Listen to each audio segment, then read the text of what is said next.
When they stay focused, when they stay rooted on fighting about her family or his anger, they're not addressing the deeper unconscious aspects of the conflict. Therefore, nothing changes, and they remain stuck year after year after year.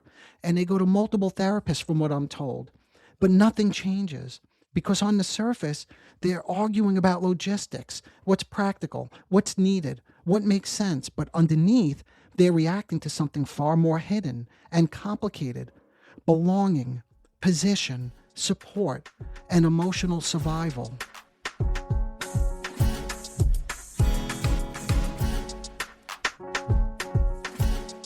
Hello everyone, welcome to the Narcissism Decoder. I'm your host, Dr. Anthony Mazzella. Today's episode is a little different. I'm preparing for an upcoming conference where I'll be speaking to mediators and lawyers about high conflict mediation. As I was putting the presentation together, I realized how relevant this is, not just for mediation, but for anyone who finds themselves stuck in a relationship where conflict escalates quickly, becomes quite personal, and never really seems to get resolved. So in this episode, I want to walk you through what actually drives those high conflict dynamics, especially when narcissistic traits are involved. We'll focus on understanding the underlying personality dynamics and relational patterns that fuel the escalation. Then, I want to explore, through a prototypical example, how these patterns take shape and repeat themselves in high conflict relationships. This episode will be part one of a two-part series. Just a quick look ahead.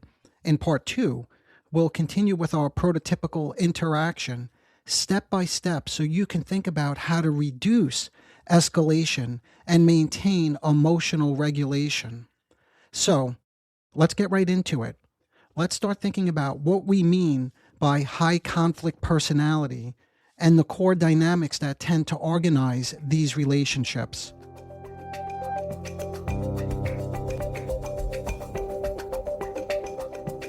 Before we even define what we mean by, and I quote, high conflict dynamics, let's start with something you may have found yourself asking in the middle of an interaction with a loved one. Why is it that this conflict always escalates so quickly? Or why does compromise seem impossible? Why am I not being heard? Those are just a few questions that come to mind. And how do we keep this conversation and the relationship moving forward when emotions and accusations begin to take over? In many of these situations, you are not just dealing with disagreement over issues like money, childcare, or you could fill in the blank here, together time versus time spent with others. Instead, you may be encountering deeper personality dynamics that shape how each of you experience conflict, responsibility, and compromise. Looking at these situations through a psychodynamic lens can help you better understand what's happening beneath the surface. This is the unconscious part, and this is what I see quite frequently, is that couples are not always aware of what's happening. They stay rooted at the manifest level.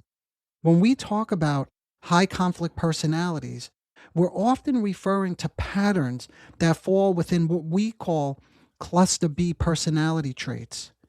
Cluster B includes personality styles such as narcissistic, borderline, and antisocial patterns.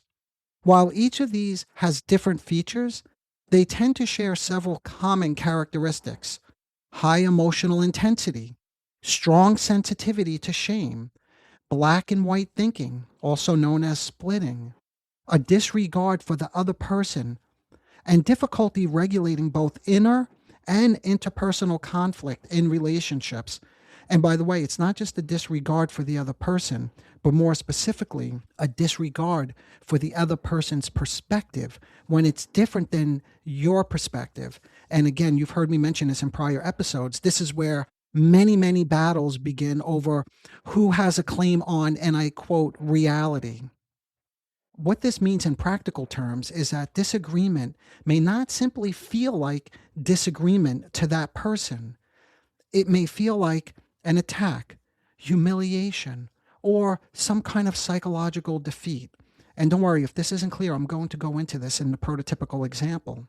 But when that happens, the person may rely on, and I quote, defensive behaviors to protect their sense of self.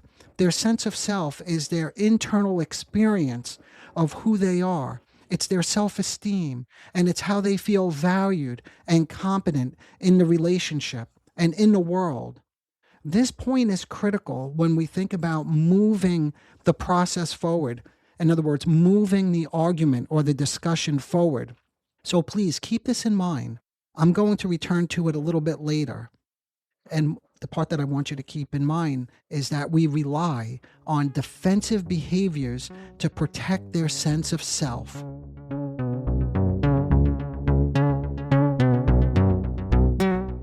These, and I quote, defensive behaviors show up in unrecognizable patterns. And that's what I mentioned earlier. Again, that's what differentiates the psychodynamic approach from many other treatment modalities, is we pay close attention, at least I do in the room with these high conflict couples, to the unrecognizable patterns such as blaming and labeling others and refusing to take responsibility for one's own behavior. Rigid or all or nothing thinking. Again, that's the splitting that I mentioned earlier. The rigid part, which is quite common in personality traits, is a sort of it's an ossification, like you stay stuck in one way of thinking about what's happening in the relationship, and you're not very open to different perspectives. And I continue here with these defensive behaviors. There are also attempts to dominate or control the conversation. Sometimes we call that grandiosity when we're thinking about narcissism. And finally, I frequently see interrupting, boundary pushing, or escalating when challenged. And there's the aggression, by the way.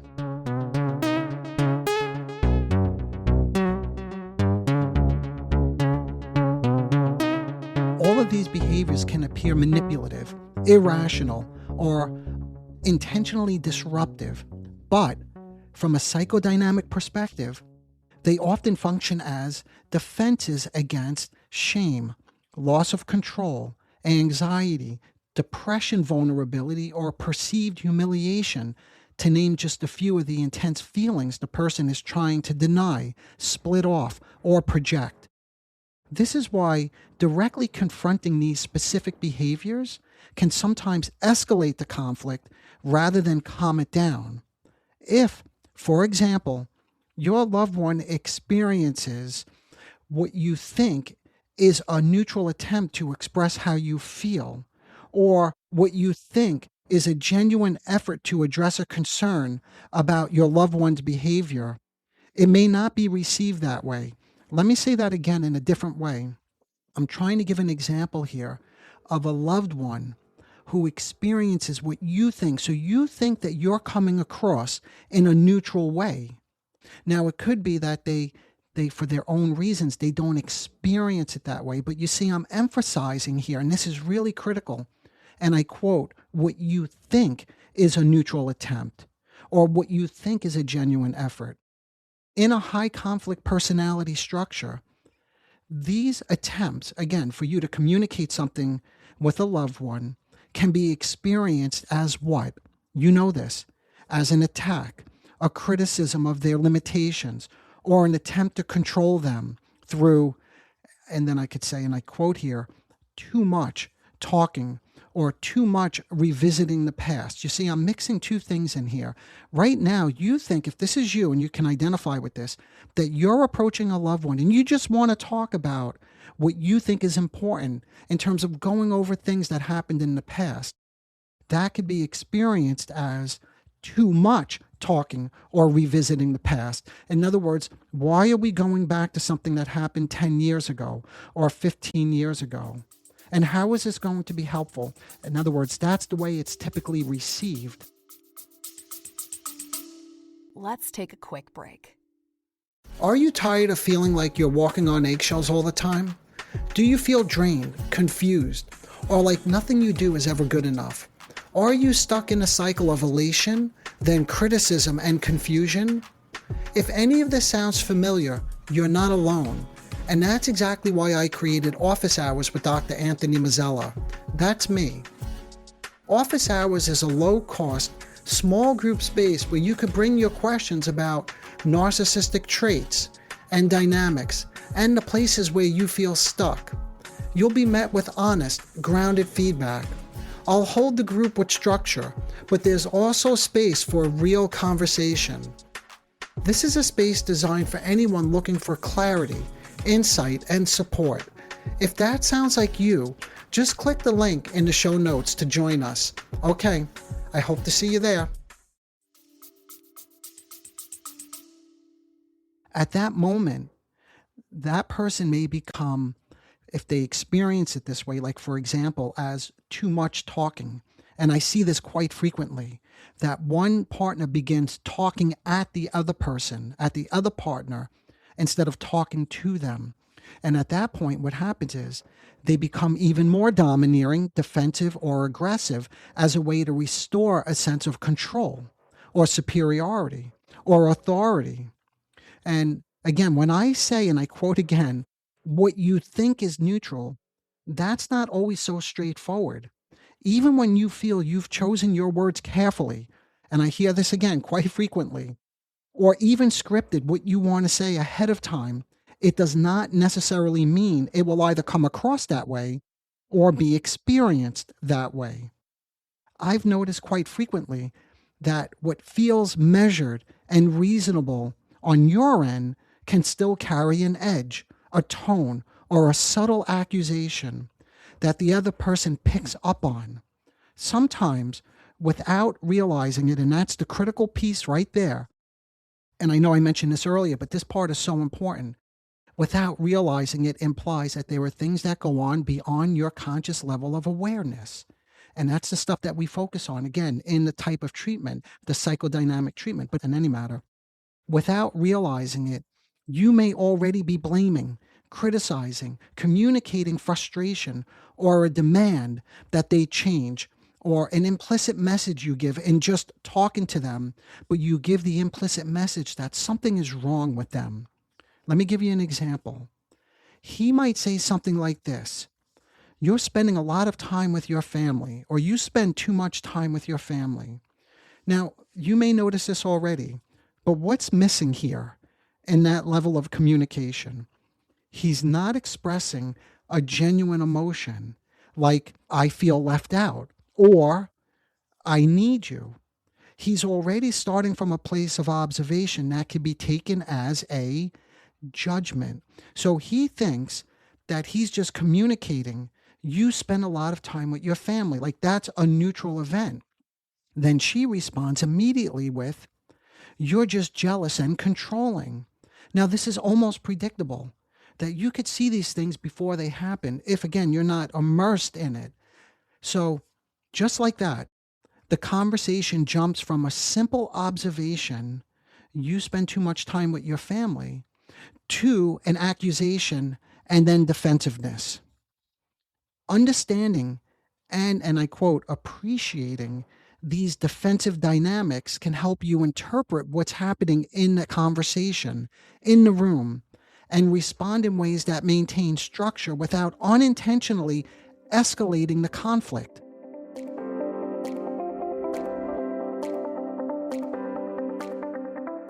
So now that we've laid out some of the underlying dynamics, let's shift from understanding what drives this to actually seeing how it plays out in real time. To make these dynamics more concrete, let's consider a situation that you may encounter.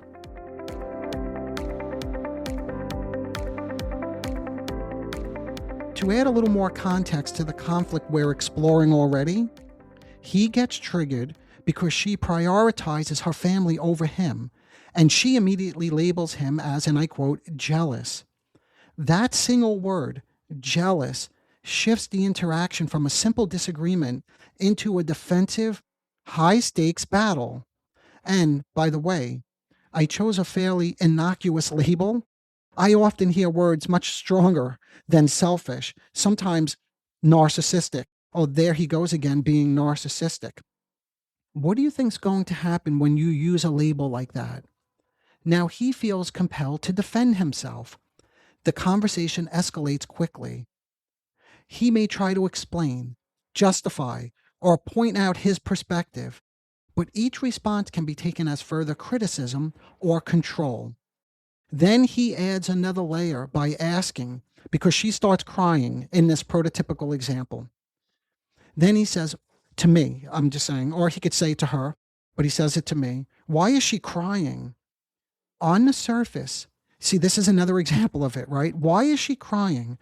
On the surface, this might sound like concern, but in this context, it's often not a genuine inquiry. This is not curiosity, and I point this out immediately. It's a signal that something is wrong with her. It's an implicit accusation I show him. In other words, just like what she was unaware, now he's unaware that when he says, why is she crying, and the tone that he uses implies, what's wrong with her? And just like that, what started as a minor disagreement about time spent with family spirals into accusation, defensiveness, and heightened emotional intensity. And by the way, of course, now they're not communicating anymore. This is no longer a discussion. And this is where things become even more complicated, because now the interaction starts to organize itself into a pattern. So let's slow this down and look at what's happening. I will typically suggest and insist sometimes when I'm not being heard, when I'm working with a couple like this, on the surface, it looks like he's angry, reactive, and jealous. See, that's the surface. He's just an angry guy. He's jealous. And then she's what? Reasonable, but overwhelmed and trying to manage things around the home. But underneath this, it's often much closer to this. He experiences himself as displaced and secondary. Remember, I said narcissistic characteristics come into this, especially as her attention shifts toward, the family, the baby, her friends. Again, here, you could fill in the blank. Or in the example that we're following right here, as her attention turns to her family, she experiences herself as the solely responsible one in the house, having to make all the decisions, manage the household, and keep things functioning because he's always at work, or he's disengaged, or he's not invested. These are some of the complaints that I hear. And again, labels, by the way. And this is where her control can start to take shape in very concrete ways. She may begin making decisions around childcare on her own. In other words, without consulting him, because he's always out. So she has to make these decisions. She may take the lead on major family decisions like increasing time spent with her family, or even bringing her parents more fully into the home to live with them. Decisions he has strong feelings about, but experiences himself as having little say because she's managing the home.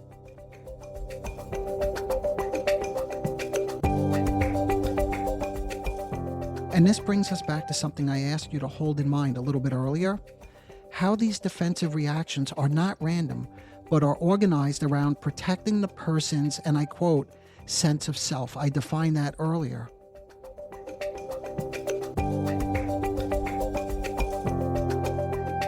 So how are they both protecting their sense of self, their identity, their self-esteem? His anger becomes an attempt to reassert his dominance, his existence in the home, his sense of self. Her control becomes an attempt to stabilize a system where she feels, and I quote, because we got to this, alone. She feels all alone in managing the home and the kids. So she controls the living environment and brings in her parents in this example. But again, you could fill this in terms of whatever's relevant to your situation. So anyway, they're both, in a sense, solving opposite anxieties. Him, what's he solving? I'm being replaced. I'm being pushed out. I don't matter. I don't have a voice. And for her, if I don't take over, I'm all alone and everything falls apart. So his anger is not random. It tends to emerge in very specific moments when decisions are made without him, when her family is prioritized over the relationship, when he feels like an outsider in his own home. So the anger becomes a protest. I exist here too, and a demand. You don't get to run this without me. But because it comes out of an escalation, as contempt, or even as devaluing critical comments, which he makes towards her, or threats, or how he attacks her, it ends up confirming her fear that he can't be relied on, which then justifies her taking even more control, and then, of course, further pushing him out and leaving him without a voice. You see how these things get complicated, but they all sort of work together. And that's how the cycle locks into place. And this brings us to a really important piece, because the very things that are difficult for him, like his anger, his escalation, become the entire focus of the problem. So they present in a way like, that he has anger management problems. He needs to be fixed. While her way of taking control, making unilateral decisions, organizing the household around her needs, even something as significant as bringing her parents into the home, remains largely unexamined. Instead, she pathologizes him. He has anger issues, and she frames herself as reasonable. And again, that keeps the cycle going. This brings us back to where we started before, because once she starts labeling him, then he gets, those are the defensive dynamics. And then the conversation is, well, it's not a conversation anymore. Then the fight is off and running.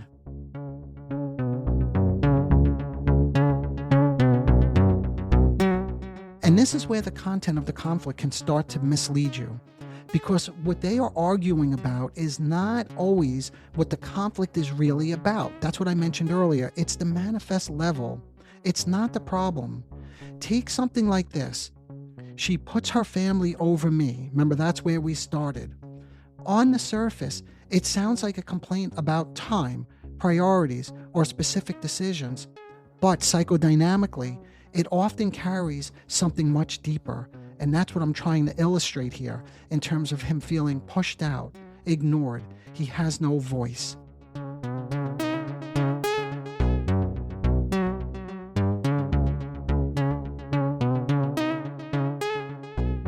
If you can look beyond the manifest complaints, I hope you're beginning to see that he experiences himself as the outsider, not chosen, not primary, not having an influence. Again, all what we call narcissistic slights. At the same time, her reliance on her family, and by the way, just to open this up, the reliance can be on drinking, a drug, or whatever leaves her feeling contained and held. In this example, it's her family. But I open it up just so it could relate perhaps to something you're experiencing. But anyway, her reliance on her family, it's not just practical. It's not simply, I need help. It's often tied to a deeper experience of overwhelm and a sense that she cannot rely on him. Her family becomes a kind of stabilizing system, something familiar, something that helps her feel held together when things feel like too much. And again, she's all alone. So for her, it's about maintaining stability. And this, I hope I'm making this part clear, is the real problem. But when they stay focused, when they stay rooted on fighting about her family or his anger, they're not addressing the deeper unconscious aspects of the conflict. Therefore, nothing changes, and they remain stuck year after year after year. And they go to multiple therapists, from what I'm told. But nothing changes, because on the surface, they're arguing about logistics, what's practical, what's needed, what makes sense. But underneath, they're reacting to something far more hidden and complicated. Belonging, position, support, and emotional survival.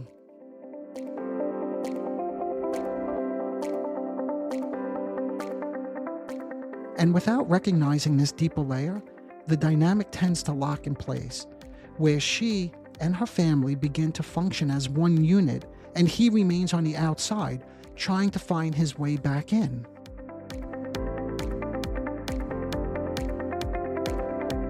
I hope I'm making it clear and you're beginning to appreciate just how complex these high conflict dynamics and relationships can be.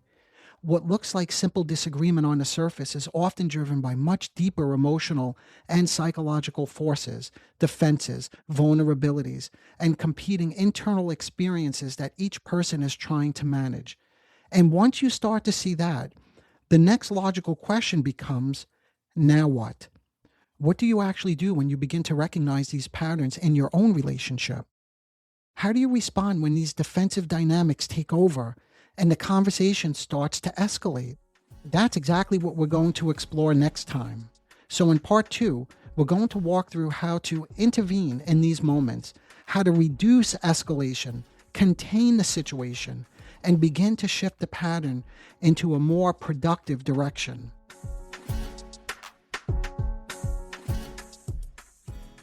There's still so much more to say about this, but we have to stop here for now. If this spoke to you and you're curious to learn more about all issues related to narcissism, please support the show by subscribing so you don't miss what's coming next. And even more importantly, take a moment to leave a review. Reviews make the podcast easier for others to find, which helps the show grow. The more the show grows, the more I can invest in creating thoughtful content that supports you in understanding and navigating your experiences with narcissism. Okay, thanks for being here with me. I'm grateful we got to explore this one together. Until next time, take care of yourself. Bye for now.